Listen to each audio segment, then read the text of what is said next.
vamos a comenzar las clases. El tema de hoy es cáncer de próstata y durante toda esta semana vamos a hablar de los diferentes cánceres genitourinarios.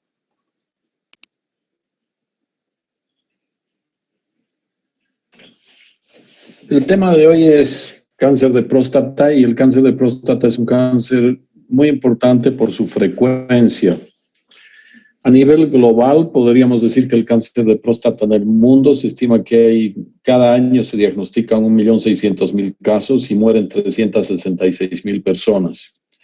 En Estados Unidos, 11% de los hombres se les va a diagnosticar cáncer de próstata a lo largo de su vida. En algunos otros lugares es un poco más alta esta incidencia. Y definitivamente es un cáncer que en la medida que van los hombres ganando edad, va aumentando también su frecuencia. Y la tasa de supervivencia de este cáncer en general es superior al 98% a los 5 años. Es un cáncer muy común, es la segunda causa de cáncer en el hombre después del cáncer de piel, pero dentro de los tumores sólidos es definitivamente el número uno. El cáncer número uno es el cáncer de pulmón. El riesgo de que te diagnostiquen cáncer de próstata es alrededor del 15% en los hombres, y de este grupo de pacientes a los que se les diagnostica cáncer de próstata, aproximadamente un 2.8% de los pacientes van a morir por esta enfermedad. Esto vamos a ver en distintas partes con distintos números, pero en general en trabajos de autopsia, 1/3 de los hombres menores de 80 años van a tener cáncer de próstata y aproximadamente 2/3 de los hombres de más de 80 años también van a tener esta enfermedad en trabajos de autopsia. Cuando hacemos diagnóstico de cáncer de próstata, 78% de los pacientes tienen un cáncer localizado. El 12% de los pacientes tienen afectación de sus ganglios y 6% tienen enfermedad a distancia. Se estima que este año en los Estados Unidos, lamentablemente no tenemos información en Bolivia, pero se estima que en Estados Unidos este año van a tener alrededor de 248.530 casos y representa el cáncer número uno en casos diagnosticados. Y de todos los cánceres representan una cuarta parte, el 26% de todos los cánceres representan solamente próstata. Y representa una 10ª parte de la mortalidad por cáncer. Entonces es una enfermedad muy, muy importante el cáncer de la próstata. Y esto es algo que tenemos que tener presente y tenemos que estar permanentemente atentos a que esto suceda y se trate de esta manera. El riesgo de desarrollar cáncer por la edad también va a ir aumentando. Entonces, una de las cosas que podemos ver es que alrededor desde que nacemos hasta los 49 años, aproximadamente el 0,2% de los pacientes van a tener diagnóstico de cáncer de próstata en este grupo etario. Vale decir 1 en 451 pacientes. Entre los 50 y los 59 años, esto es de 1.8, vale decir 1.8% de la población va a tener diagnóstico de cáncer de próstata, esto es 1 en 55. Entre los 60 y los 69 años esto aumenta, y aumenta hasta aproximadamente el 5%, vale decir 1 de cada 20. A los 70 años y más es el 8.7, o sea, vale decir 1 cada 12 personas. Desde que nacemos hasta que nos morimos, la posibilidad de que te diagnostiquen es de 12.1%, vale decir 1 de cada 8 personas va a tener diagnóstico de cáncer de próstata. De ahí la importancia de esta enfermedad. Cuando uno ve esta página de la Organización Mundial de la Salud, puede ver que Bolivia está en un grupo intermedio, se calcula 32 a 45 casos por 100.000 habitantes. Esa es la posibilidad de tener cánceres de próstata a nivel de Bolivia. Entonces, esto también varía de acuerdo a los países. En Norteamérica, en los Estados Unidos, aproximadamente Los pacientes negros tienen una mayor incidencia y seguido por la población caucásica. Pero podemos ver que países del Asia probablemente tengan una menor incidencia y definitivamente esto está, como vamos a ver más adelante, relacionado a la alimentación. Entonces, en la medida que las personas consumen mayor cantidad de grasas, se va viendo que tienen mayor probabilidad de desarrollar cánceres de próstata.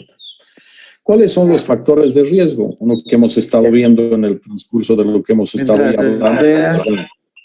En la medida que vamos ganando edad, las personas van teniendo mayor probabilidad de desarrollar cáncer de próstata. En esta revisión se habla de 40% de los hombres a los 50 años y 70% a los 80 años van a tener focos microscópicos de cáncer de próstata, vale decir, trabajos de autopsia. Pero esto nos está mostrando que en la medida que ganamos años es mayor la posibilidad de desarrollar un cáncer. La segunda razón o factor de riesgo es la raza. Esta enfermedad es mayor en los negros y se estima que entre el 50 y 81% de mayor riesgo tienen los negros cuando se los compara con las poblaciones blancas. Otro factor de riesgo es el antecedente familiar.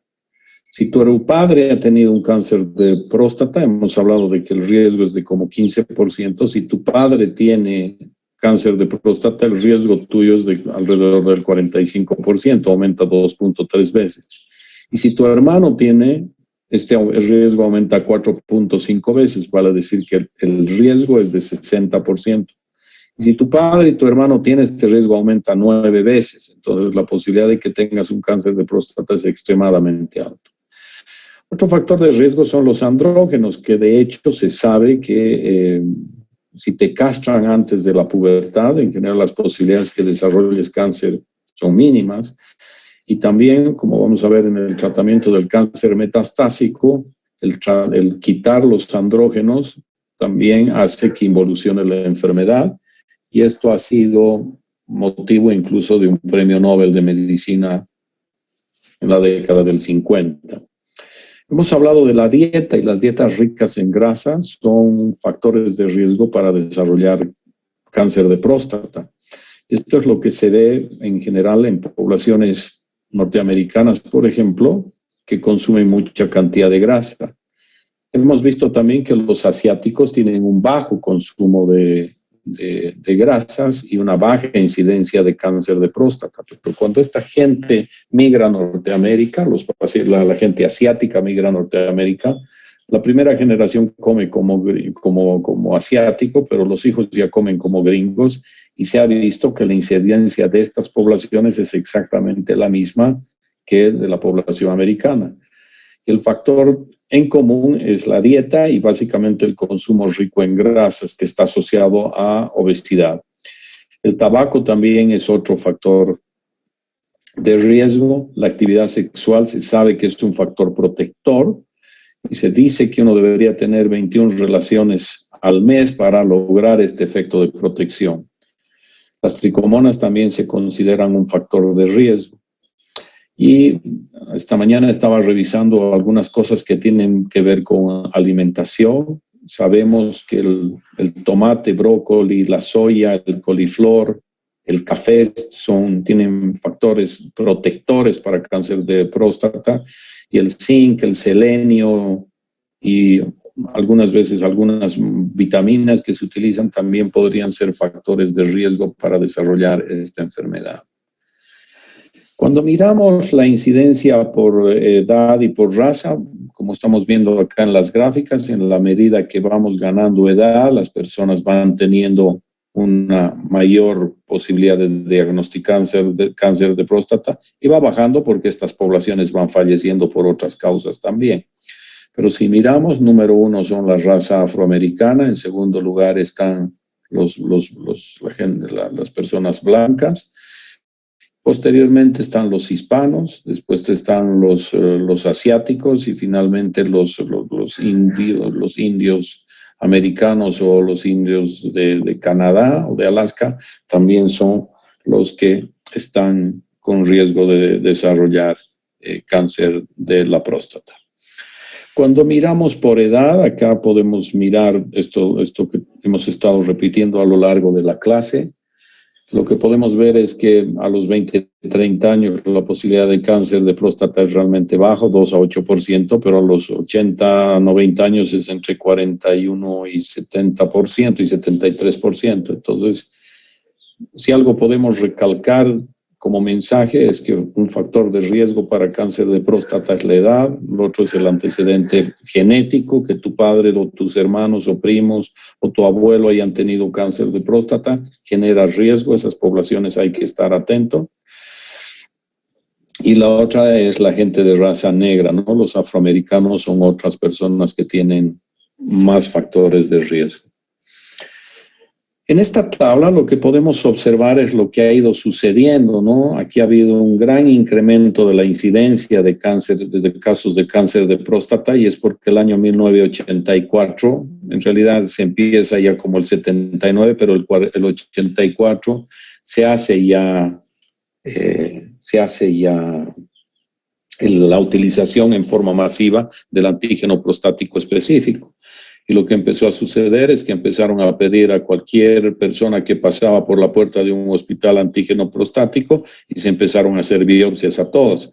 Entonces hemos visto que hay una gran cantidad de casos, pero ahí han habido un cambio hace unos años porque empezamos a ver que la mortalidad bajó en forma muy lenta, pero no en la proporción que se diagnosticaron casos, y esto nos ha obligado a ver y a entender que hay muchos pacientes que se pueden tener focos microscópicos de cáncer de próstata que no es necesario irlos a buscar ni a diagnosticar porque se van a morir de cualquier otra cosa menos de su cáncer de próstata. ¿Cuál es el cuadro clínico de esta enfermedad? Básicamente se puede presentar de tres maneras: asintomáticos, una gran cantidad de pacientes, sobre todo cuando la enfermedad está localizada. Algunos otros pacientes pueden tener síntomas del tracto urinario inferior, y otros pacientes pueden tener molestias debidas a sus metástasis. Ya vale decir, consultan por dolor óseo, por tos o por edema de extremidades inferiores. Estos son otros motivos de consulta. Pero quiero resaltar esto: la mayoría de los cánceres de próstata se diagnostican en etapas locales y son asintomáticos. Probablemente esta no es la realidad en todas las partes del país, pero cada vez en Bolivia, incluido esto, estamos empezando a ver pacientes con enfermedades más iniciales y en general estos pacientes están asintomáticos. ¿Cómo sospecho que un paciente tiene cáncer de próstata? Básicamente tres cosas también: el tacto rectal, donde uno hace el examen y palpa una próstata aumentada de consistencia. La segunda cosa es a través del antígeno prostático específico, y definitivamente esta es la forma más común de diagnóstico. Aproximadamente un 75% de los cánceres de próstata se diagnostican a través de este marcador tumoral que se llama antígeno prostático. Vamos a hablar más adelante. Y hoy también la resonancia magnética multiparamétrica puede ser una forma eficiente de hacer diagnóstico, y vamos a hacer algunos comentarios en relación a esto más adelante. Cuando hacemos un tacto rectal, 40% de los cánceres los podemos diagnosticar metiendo el dedo. Hoy el hacer un examen rectal siempre genera mucha ansiedad y malestar en los pacientes masculinos, pero lo que tenemos que entender es que este examen es un examen que complementa la valoración de un paciente. Si los pacientes tienen bajo riesgo y sus antígenos están bajos, eventualmente uno podría prescindir de este examen, y siempre hay que conversar con el paciente de la necesidad o no de hacer este examen. Pero si un paciente tiene un antígeno que esté alto, es mandatorio hacer un tacto rectal y valorar si ya podemos encontrar una zona indurada en su próstata que nos pueda generar más sospecha. Como ustedes saben, la próstata desde el punto de vista embriológico tiene distintas localizaciones, y el cáncer de próstata fundamentalmente se desarrolla en la zona periférica de la glándula, que es esta zona verde que estamos viendo aquí en el esquema. Esta zona periférica se desarrolla en el 65 al 70% de los cánceres. En la zona central, que es esta zona que la vemos de color guindo, morado, podemos decir que es alrededor del 20 al 25%, y en la zona de transición, que es esta zona celeste, alrededor del 10% de los cánceres. Entonces, los cánceres que están en esta zona periférica son estos cánceres que cuando hacemos un tacto rectal los vamos a poder localizar.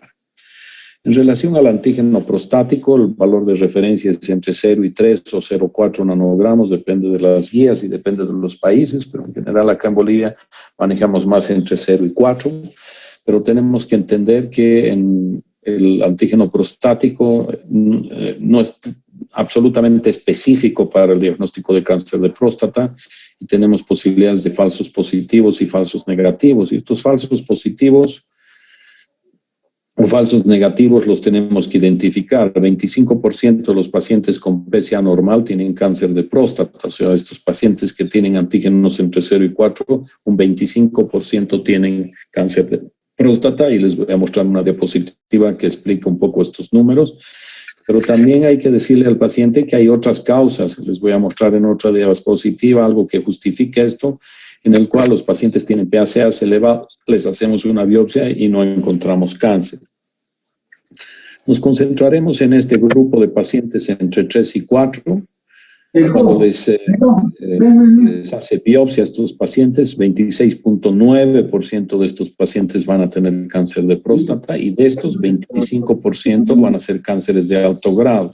Entonces estamos hablando de estos parámetros que nosotros consideramos normales. Pero si consideramos el valor inferior entre 0 y 3 nanogramos como normal, entre 2 y 3 también vamos a encontrar en el 24% cáncer de próstata, y de estos pacientes 19 tienen tumores de alto grado.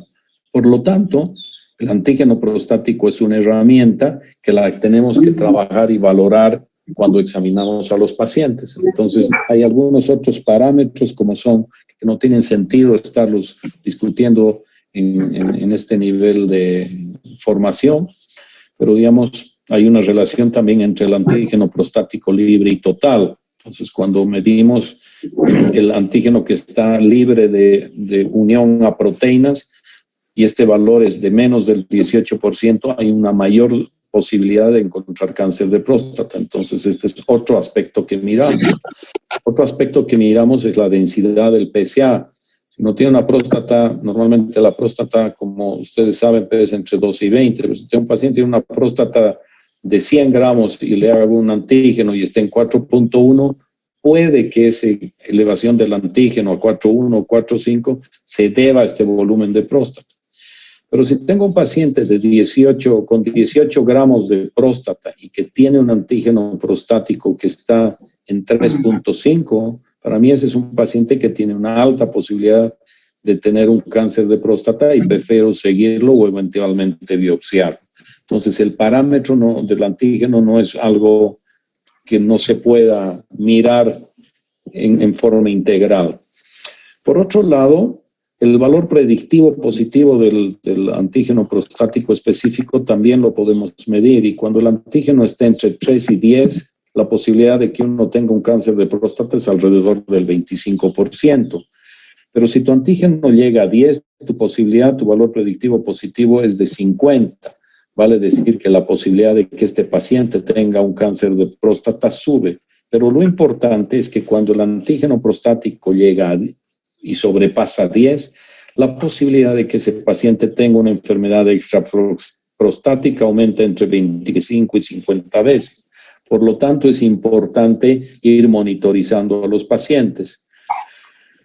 El otro tema que tenemos que entender es que se puede encontrar un valor pequeño de antígeno prostático en la sangre. Esto es normal, pero cuando este esté elevado, una de las posibilidades es que el paciente tenga cáncer, pero también en la anterior diapositiva les comentaba que hay un 63% de los pacientes, hay un 63%, 67% que tienen un PSA alto y no tienen cáncer. ¿Y cuáles son las razones de esto? Pueden ser infecciones del tracto urinario o pacientes que han hecho ejercicios vigorosos, por ejemplo, manejando bicicleta, o han tenido una estimulación de su próstata por un tacto rectal para hacer un masaje prostático, o cuando han eyaculado recientemente. En general se eleva mínimamente, no es estadísticamente significativo, pero eso está. Y la otra alternativa es cuando tienen actividad sexual anal, es otra de las cosas que condicionan que el que el antígeno prostático se puede elevar. Y como les comenté también hace un momento, si tienes una próstata grande, tienes una posibilidad de que se eleve tu antígeno prostático específico, pero este no es algo que tenemos que mirar sin cuidado. Es importante que entendamos que los pacientes pueden tener próstatas grandes y también tener cáncer de próstata, pero esto es algo que tenemos que descartar en el momento que estemos evaluando a los pacientes. Otro examen es la resonancia magnética multiparamétrica, y este examen lamentablemente no lo hacemos en Bolivia, o sea, se hace resonancia magnética, pero no la multiparamétrica. Esta resonancia multiparamétrica, lo interesante es que si se encuentra y se identifica una zona sospechosa, se hace una fusión con la ecografía de estas imágenes y se llega al sitio sospechoso en forma muy precisa. Entonces, esto se ve una cosa que se llaman PRADs. Entonces, si tú tienes un PRADS 1, es muy poco probable que tengas cáncer, y si tienes 2, es poco probable. Pero si tú tienes un PRAD 3, tienes entre 10 y 20% de posibilidades de tener cáncer de próstata. Si tienes un PRAD 4, es probable entre 60 y 70%. Y si tienes un PRAD 5, tienes entre 80 y 90% de posibilidades de tener un cáncer de próstata. Entonces, la resonancia magnética multiparamétrica, yo estoy convencido de que de acá a unos años no vamos a hacer ninguna biopsia sin antes haber pasado por algún examen de imagen, entre ellos la resonancia magnética multiparamétrica, o algún nuevo examen de imagen que te dé la precisión actual o mejorada que está dando la resonancia magnética multiparamétrica. Entonces, probablemente nos va a permitir identificar pacientes de forma más precisa, va a evitar que hagamos biopsias en forma innecesaria, y probablemente pacientes que tengan lesiones grado PRAD 5 que sean más sospechosas y probablemente que esté asociado a tumores más indiferenciados, los vamos a pesquisar en forma más precisa y oportuna y de forma menos invasiva. Hoy las biopsias se pueden hacer por vía transrectal o por vía transperineal. Entonces, probablemente lo que más se está haciendo en este momento en el mundo es las biopsias a nivel transrectal, pero tienen problemas y hay una casi reconversión de hacer lo que hacíamos antes, que es hacer estas biopsias por vía transperineal. Lo que se ve en la ecografía, esta es la zona periférica de la glándula, aquí se ve con claridad, esta es la pared del recto. Se buscan estas lesiones más oscuras o negras, que nosotros llamamos hipoecogénicas, y estas zonas hipoecogénicas son más sospechosas de cáncer. Entonces, eso es lo que buscamos y tratamos de llegar con el ecógrafo a través del recto a estas lesiones.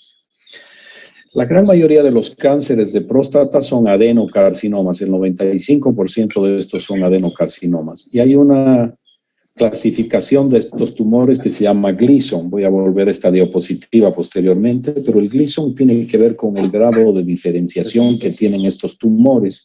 Y esto está dado por la arquitectura glandular. Mañana encontramos que hay actividad tumoral, pero estamos viendo todavía acinos glandulares prostáticos. Entonces, esto es algo que podemos considerar un Gleason 2, cuando ya vemos las paredes más engrosadas 3, cuando ya hay prácticamente una anarquía donde no se identifican glándulas es 4. Entonces, lo que se hace en las biopsias es se busca un patrón primario que es el que más predomina y un patrón secundario que predomina menos. En general es raro encontrar un solo patrón. Entonces, por eso a veces cuando uno habla del Gleason, dicen es un Gleason 3 más 3. Esto significa que en forma homogénea se está encontrando 3 en toda la glándula. Si te dicen 4 más 3, el que predomina es un tumor 4 y en segundo lugar un grado 3. Entonces, eso determina el score de Gleason. Entonces, este score de Gleason, también la Sociedad Internacional de Patología lo ha clasificado en grupos. Y hoy todo lo que está por debajo de 6 es 6. Ya no estamos hablando de 2 más 1, 2 más 2, 3 más 1, 3 más 2. Todo lo que está por debajo de 6 se considera 3 más 3. Esto tiene que ver con que no se ha visto que hay diferencias en el pronóstico de estos pacientes. Cuando estamos viendo, hay varios alumnos que están insistiendo en entrar a clase pues, para que se comente, pero me parece una falta de respeto entrar a las 6:30 cuando la clase es a las 6. Entonces estoy negando y esa es la razón para que les explique. Cuando tenemos un Gleason 3+3, hemos dicho que todo lo que está por debajo de 6 es 6, ese es 1. El 7 se clasifica como grupo 2 cuando es 3+4, cuando es 4+3 se clasifica como grupo 3, el 8 es un grupo 4 y el 5 es un grupo 9 o 10. Entonces, cuanto más bajo es el Gleason, el score, es mejor el pronóstico y los pacientes que tienen Gleasons de 9 o 10 son tumores más agresivos y tumores de peor pronóstico. Y esto lo vamos a ver cuando analicemos las posibilidades de tratamiento que queramos darle a los pacientes. Entonces, esto ya hemos comentado. El otro tema importante es valorar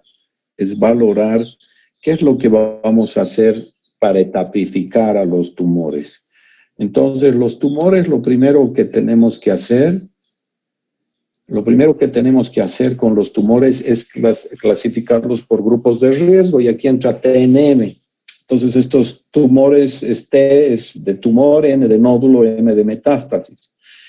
Para esto sirve el tacto rectal. Cuando metemos el dedo en el recto, nosotros palpamos. Entonces, el T1 se clasifica en T1A, T1B y T1C.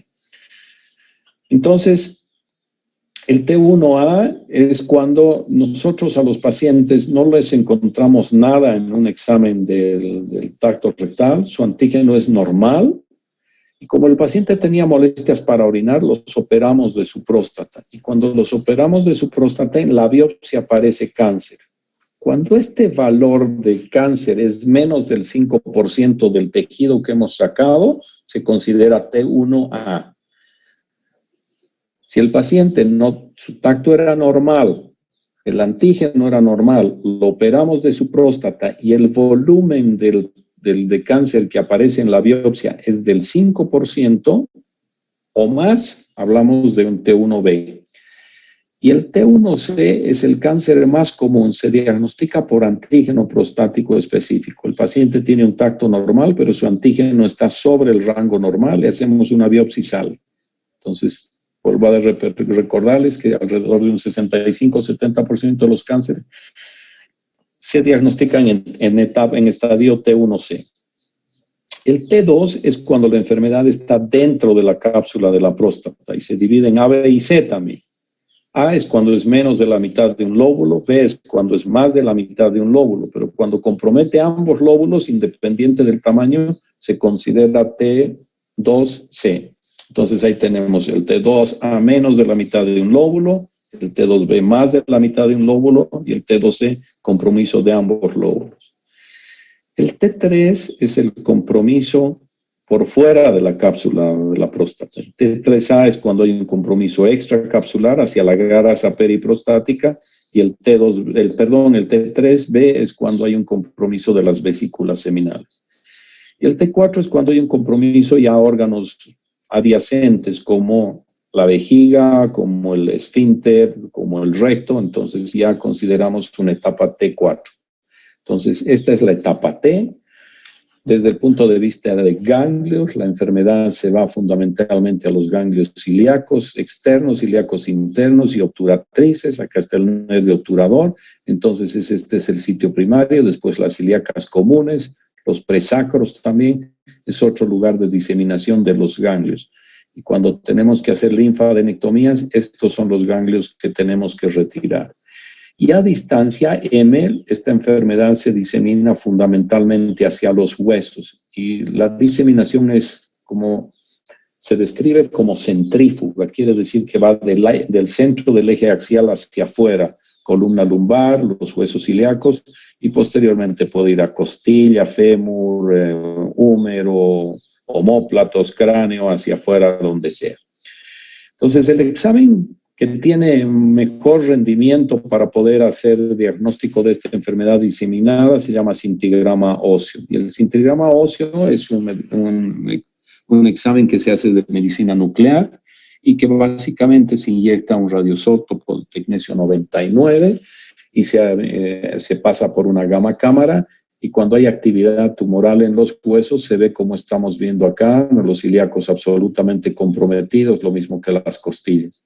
Este examen tiene ventaja en relación a la radiología en que se adelanta alrededor de unos 6 meses. O sea, lo que estamos viendo en el cintigrama, probablemente en 6 meses, en los siguientes 6 meses, vamos a recién verlo en una radiografía. También después va pulmón, hígado y cerebro, y eventualmente el cáncer de próstata puede dar metástasis a cualquier lugar. Entonces, los gamagramas óseos, aquí estamos viendo un compromiso de la columna prácticamente en su totalidad, arcos costales, fémur. Entonces, esta enfermedad va diseminando, calota craneal, va yéndose a distintas partes, y a veces la resonancia también ya nos empieza a mostrar estas lesiones de tipo blástico. Les voy a mostrar una radiografía que he tomado ayer a un paciente en una radiografía simple de abdomen. La tomografía con emisión de positrones también se puede hacer, sobre todo cuando hay recurrencia de la enfermedad. Aquí estamos viendo una lesión tumoral en el lóbulo superior izquierdo y aquí estamos viendo otros ganglios ciliares comprometidos por tumor. Entonces, definitivamente tenemos que cada vez utilizar más la tecnología para poder ser más preciso en el diagnóstico. El cáncer de próstata también lo dividimos por grupos de riesgo y nos vamos a concentrar en esta parte superior y consideramos de bajo riesgo cuando está por debajo de T2A, vale decir una lesión intracapsular que compromete menos de la mitad de un lóbulo. El Gleason 6 o menos es uno de bajo riesgo y cuando el antígeno está de menos de 10.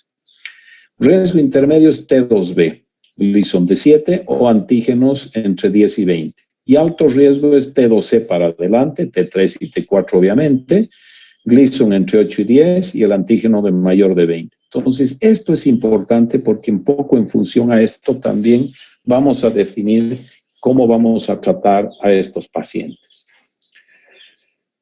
En general, el tratamiento hay distintas opciones. Una es la vigilancia activa y sobre todo esto está dado para pacientes de bajo riesgo, como hemos comentado hace un momento, T2A para abajo, pacientes que tienen Gleason de 6 para abajo, pacientes que tienen antígeno entre menos de 10. Y si este paciente al margen de esto tiene 72, 73 años y al margen de esto es diabético, hipertenso y ha tenido un infarto, esos pacientes probablemente por su condición de salud van a fallecer de otra cosa y no de su cáncer de próstata, y a esos pacientes los manejamos con vigilancia activa. Si el paciente eventualmente en el proceso va progresando su enfermedad, podremos darle cualquiera de estas otras alternativas como cirugía radical, radioterapia o braquiterapia. Entonces, esto hacemos cuando esta enfermedad está localizada y cuando esta enfermedad está diseminada, el tratamiento es hormonal. Vamos a hablar un poco en detalle de estas opciones.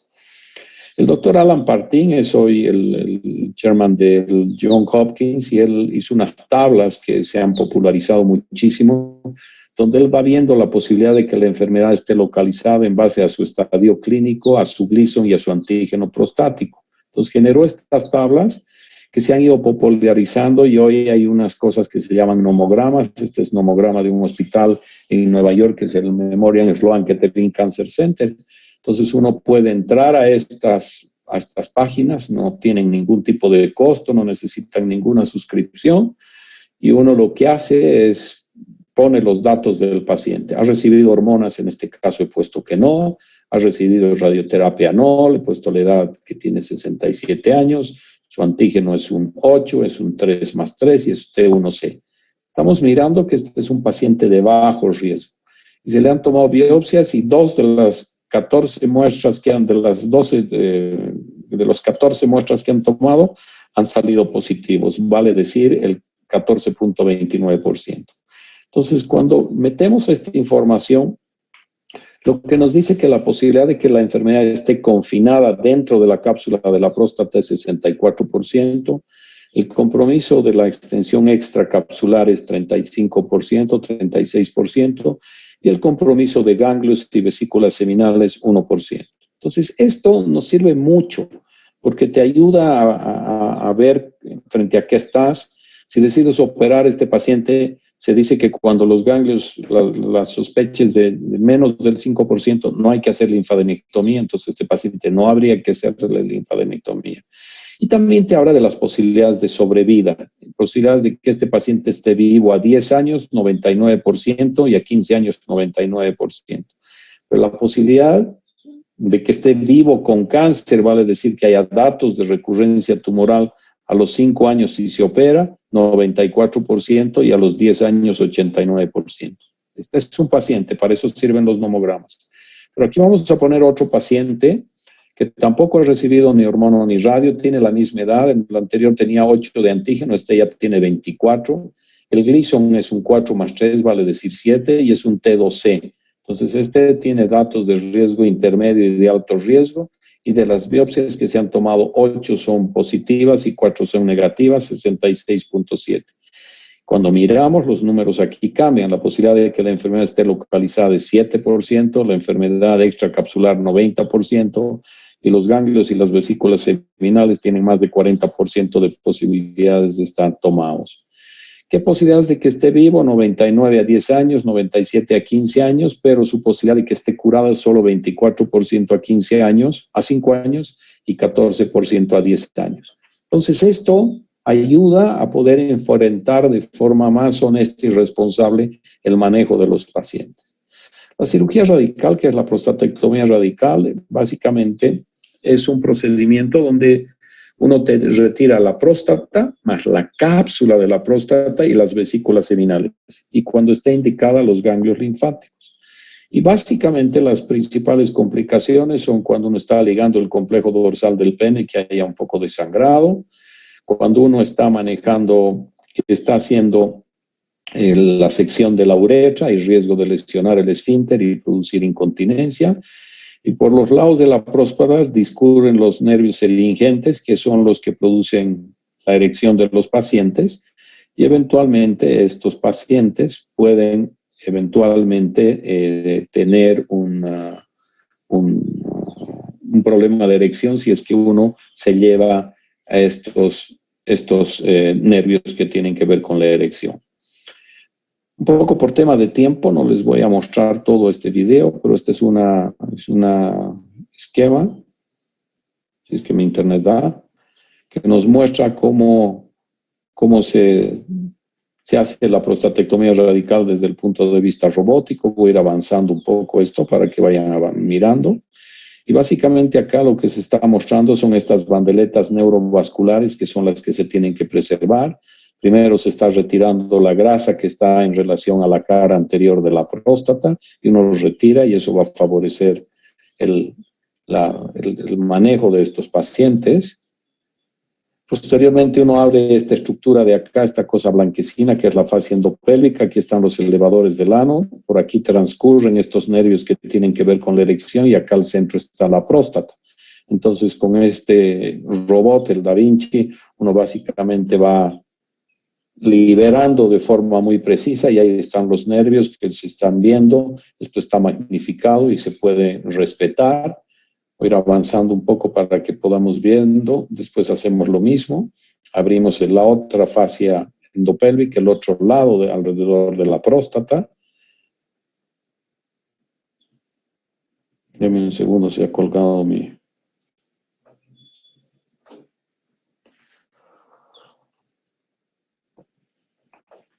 qué pena.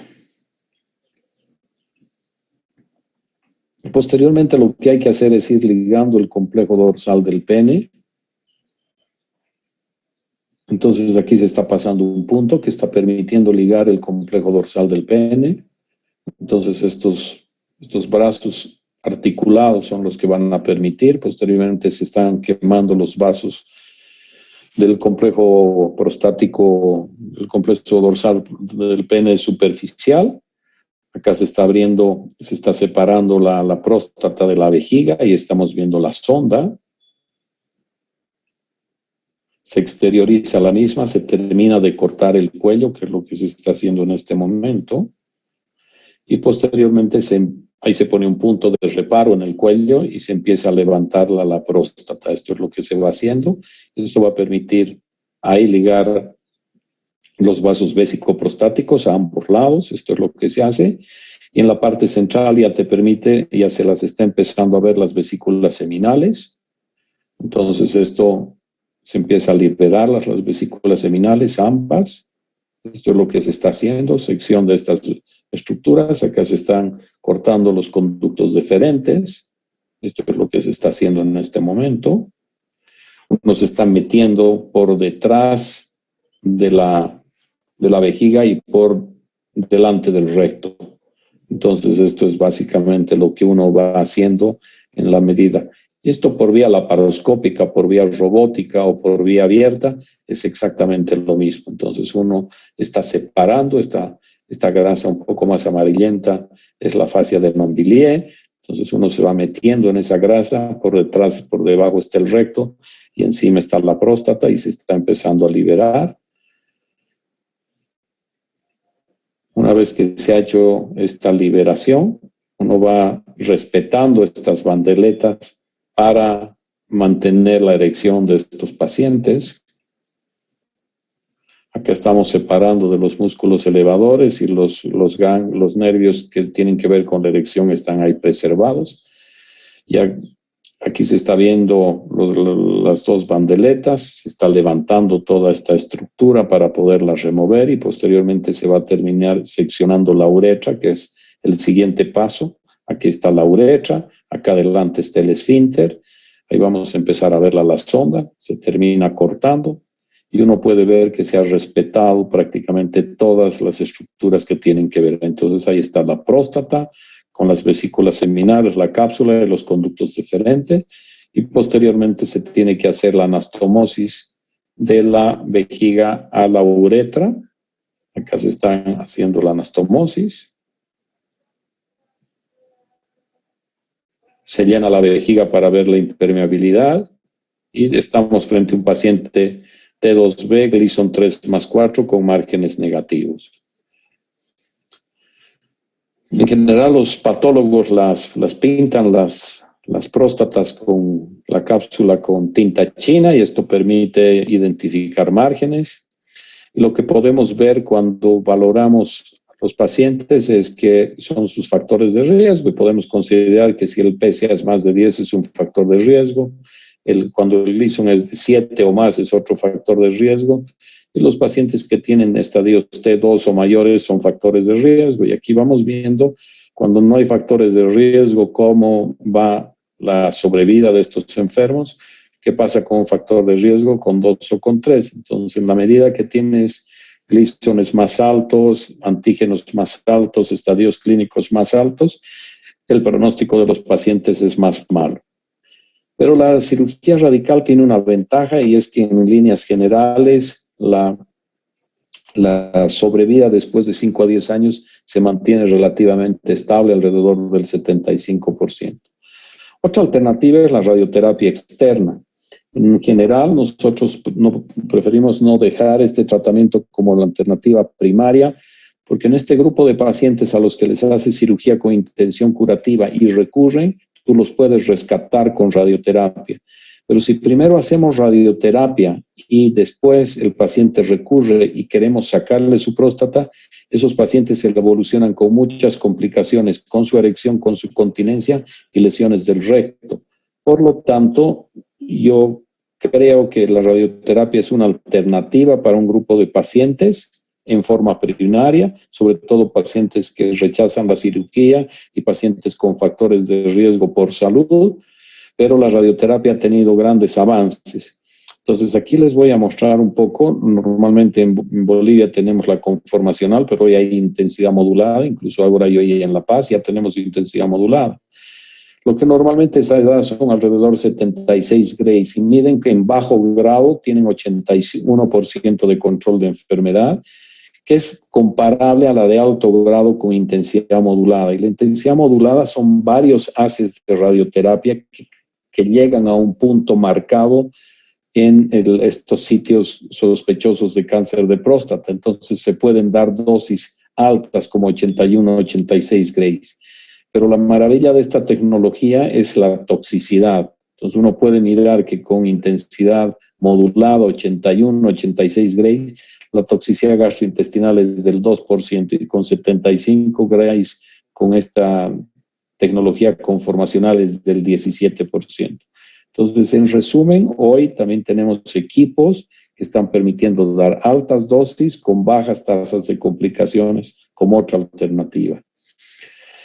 No voy a entrar en detalle en esto, pero simplemente una vez que nosotros hacemos cirugía o radioterapia, valoramos el antígeno cada 3 meses y vemos si un paciente tiene un antígeno de 1 y en menos de 3 meses tiene 3, esa velocidad del PSA, del doblaje del PSA de menos de 3 meses es un factor pronóstico. Cuando el doblaje del PSA es más de 3 meses, el pronóstico de esos pacientes es mejor. Otra alternativa de manejo es la braquiterapia. La braquiterapia es la introducción de unas semillas de material radiactivo dentro del propio parénquima prostático y se utiliza 2 radioisótopos, el iodo 125 o el paladio 103.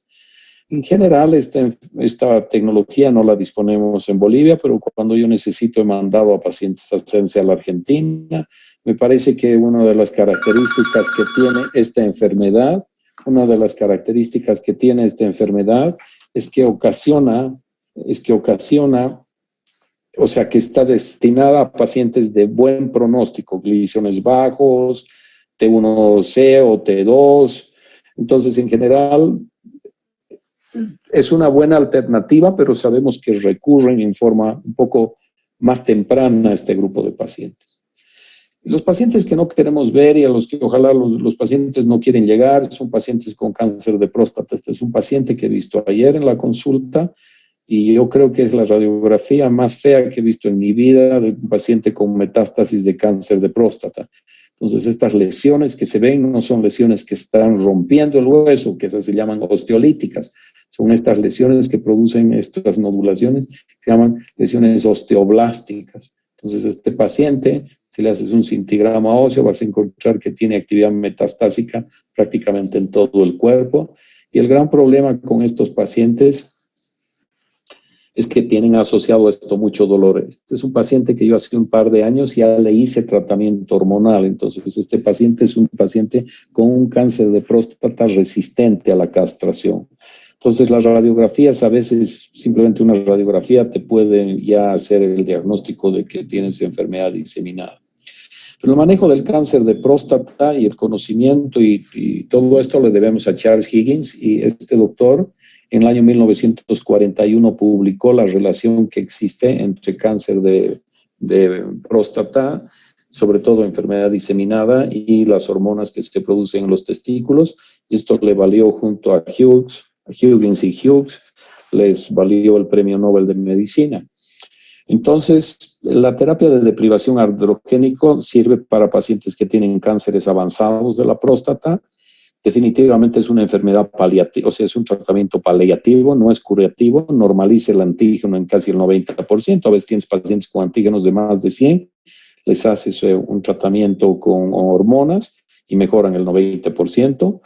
Y puede producir respuestas tumorales objetivas hasta el 80-90% de los casos. A veces tienes un cintigrama óseo con metástasis, los castras a estos pacientes desde el punto de vista farmacológico y quirúrgico y puedes ver que las metástasis involucionan. Y esto hace que obviamente mejore la calidad de vida, disminuye el dolor óseo en estos pacientes y mejoran y disminuyen también las complicaciones como compresiones radiculares. Y hoy día se están haciendo asociaciones de terapia de deprivación androgénica con los nuevos medicamentos que hay para cáncer de próstata o con quimioterapia con docetaxel, pero en líneas generales como concepto para ustedes, yo quiero que recuerden que el cáncer metastásico de próstata se trata con hormonas.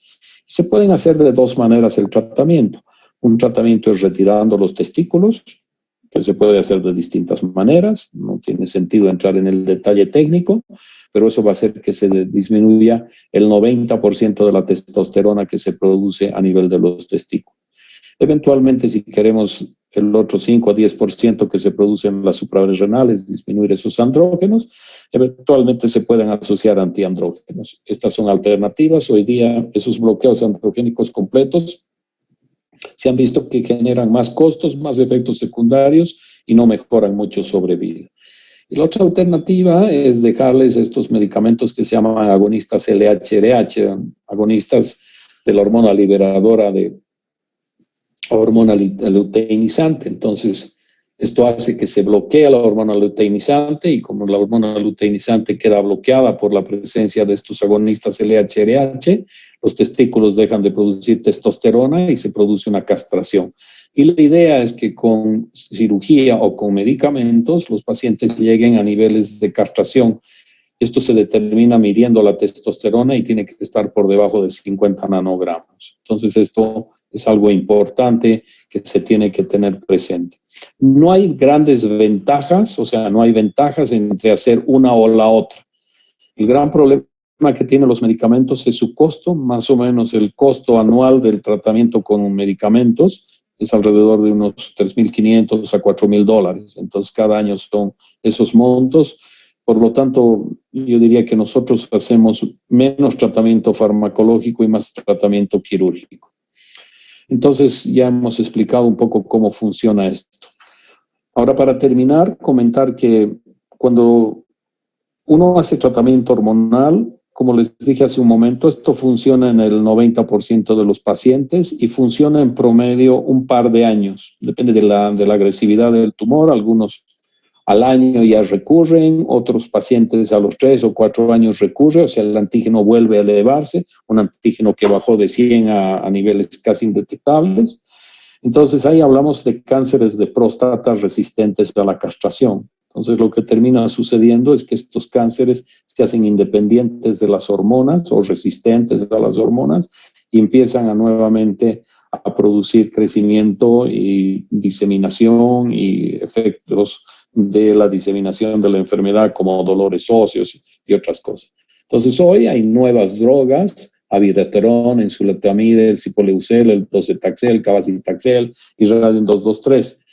Todos estos medicamentos funcionan, son una alternativa, es la nueva tendencia en el manejo de estos cánceres, pero cuando uno mira cuánto estamos generando de sobrevida, 4.6 meses, 4.8, 4.1, 2.5, 2.4, 3.6, tampoco es una cosa brutal lo que sí, pero lo que sí genera es una calidad de vida. El gran inconveniente que tienen es costo. Aproximadamente en salutamida y abiraterona acá en Bolivia está alrededor de unos $4,000 el mes de tratamiento. Un año de tratamiento son alrededor de $50,000. Los seguros no cubren, por lo tanto las opciones para estos pacientes no son tan buenas y la gran mayoría de los pacientes lo tratamos con docetaxel, que es quimioterapia, como mejor alternativa. No sé si tienen alguna pregunta. Doctor, buenas noches. ¿Me escucha? ¿Hay alguna pregunta, chicos?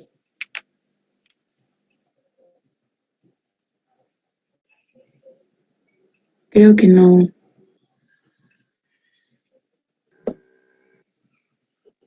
Buenas noches, doctor. ¿No se escucha? Perdón, no sé si no me están escuchando, pero yo... A ver, Jacqueline, has levantado tu mano. ¿Puedes hacer tu pregunta, por favor? Doctor, disculpe, ¿no se escucha? Jacqueline Trujillo. Hola, doctor, ¿nos escucha? No nos escucha, escriban en el chat que no nos puede oír él. ¿Me están escuchando, chicos?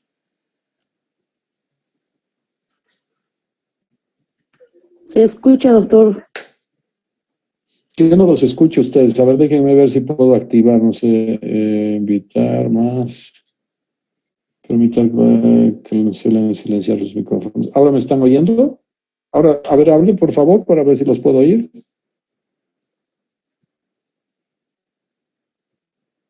Si no, escríbame por el chat para que podamos conversar. Ustedes me están escuchando, pero yo no los escucho a ustedes, chicos. A ver, permitir que los padres cambien su nombre, reunir, cada vez que alguien se una, permitir que los cancelen y se licencien ellos mismos. A ver, creo que ahora pueden ustedes habilitar sus micrófonos. Doctor, ¿se escucha?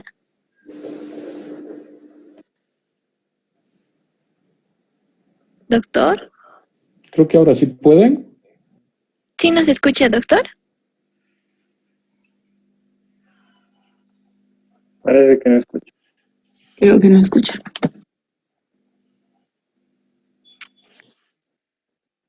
Perdón. Pregúntenle al chat. Es mi culpa, chicos. Creo que ahora los puedo oír. A ver, ¿ahora? ¿Aló? ¿Nos escucha, doctor? ¿Ahora sí? Ahora sí te escucho, perdón. Ahora sí los escucho. Doctor, yo tenía una pregunta sobre los grados del Gleason. En un reporte anatomopatológico de rutina, ¿se puede pedir o ya tendría que venir con estos datos para saber en qué grado está el paciente? No, tiene que venir, doctora. Tienen que venir. El patólogo te tiene que informar y hoy día incluso clasificar dentro de esta clasificación internacional de patología. Entonces el radiólogo o el patólogo te tiene que informar. Entonces lo que él está mirando, porque este es un tema, si me preguntas si yo puedo diferenciar un 3 o un 4, hoy no tengo interés en aprender eso. Cuando hice mi rotación de patología podía hacerlo, pero hoy día es importante que el patólogo te dé esa información porque un poco en función a eso tú vas a definir el manejo de estos pacientes. Está bien, doctor. Entonces, el patólogo me tiene que mandar esos datos y sería de una biopsia, digamos, completa de la próstata para poder ver, porque dijo que no es homogéneas las lesiones y hay que ver toda la estructura o solamente de cortes nada más. Esa parte no entendí muy bien. Está bien, es buena tu pregunta. En ambos, cuando tú haces biopsias para establecer el diagnóstico por vía transrectal o transperineal, tú obtienes unos pequeños cilindros y en esos pequeños cilindros el patólogo también te tiene que definir el Gleason. Y cuando retiras toda la biopsia, ya de todo el material, el patólogo también te tiene que informar el Gleason. Ya, doctor, está bien. Entonces, es bueno ver antes de quitar toda la próstata en esos cilindros y también ver el Gleason después de que ya hemos quitado toda la próstata. Es mandatorio hacer las dos cosas. Se tienen que ver las dos formas, sí. Muchas gracias, doctor. ¿Alguna otra pregunta, chicos? Estamos ya sobre la hora, creo que 2 minutos me he pasado, pero si tienen alguna pregunta o alguien está interesado en hacer algún comentario. Sí, doctor, con respecto a la escala de Gleason, sobre eso de sumar 3 más 3, 6, ¿a qué se refería, doctor? Me confundí en esa parte. ¿Cómo interpretamos eso? Lo que pasa es que hemos dicho que los pacientes tienen patrones primarios y secundarios. Entonces, lo que tú haces, miras, es un Gleason 1, 2, 3, 4, 5. ¿Cuál es el que predomina? 3. Si en toda la muestra está 3, eso termina siendo un 6. Porque tienes que asumir que el patrón primario y secundario es 3 más 3. No sé si me he dejado entender. También sí, puedes sacar teniendo un 4 más 2, pero esto es muy raro tener un tumor mal diferenciado y uno bien diferenciado. Entonces, en general, 4 más 3 o 3 más 4 es común, pero 4 más 2 o 5 más 1, eso prácticamente no existe. ¿Se entiende? Sí, doctor, entendí muy bien. Muchas gracias. Un gusto. ¿Alguna otra pregunta más? Parece que no hay más preguntas. ¿Sí? ¿Sí? Luego, doctor. Sí.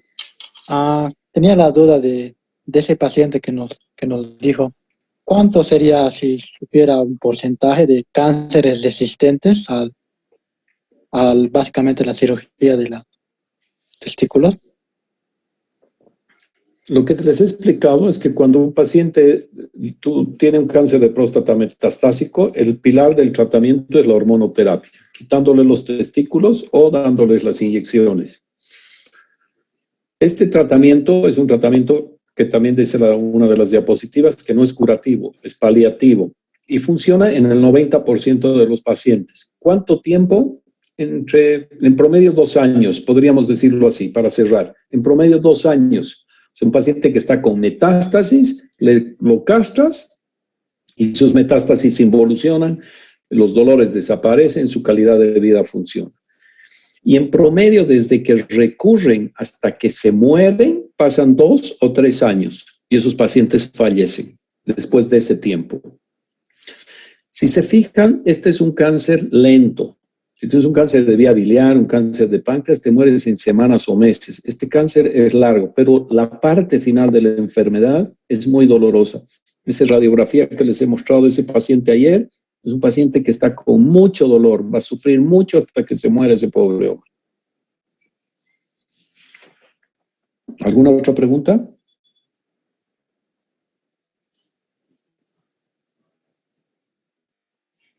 Bueno, chicos, creo que no hay más preguntas. Muchas gracias. Mañana nos vemos a las 6.